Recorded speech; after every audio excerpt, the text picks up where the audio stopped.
So I guess there's a couple of formative moments at these sites because first off, I should tell people there were 10 of these large War Relocation Authority sites, held about 10,000 people each, and they're scattered around the United States. So there's probably one within driving distance of you. Might as well look it up. There's two in California where a lot of the listeners might be. So the first one that I went to is in Topaz, Utah, which is southern central Utah. And that one I went as a student. So this was many years ago. I went there just because I'm a history guy and this was a big piece of history. And doing that, I was really trying to put myself in the shoes of those who'd been there, trying to draw on empathy like anyone would.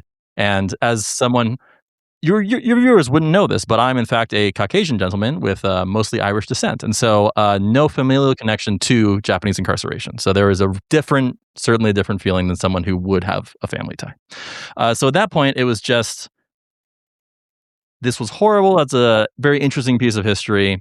And you get the sense of scale and everything, the dust. But now, fast forward, some 10 years later, I went to Hard Mountain, which is in Wyoming, near Cody, Wyoming, as part of their pilgrimage. And a pilgrimage means that there are survivors and their descendants who come and congregate like a pilgrimage to a holy site in order to acknowledge what happened there, to heal from it, to talk about it.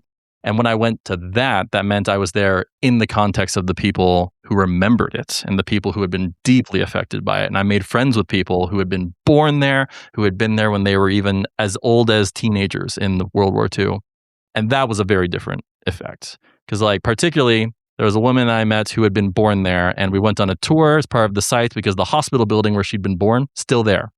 And so she got to see for the first time in her life, the place that she'd been born, and hear the story of how her mother would have had to carry her across the camp, and just seeing the effect on her because her mother had told her none of these details.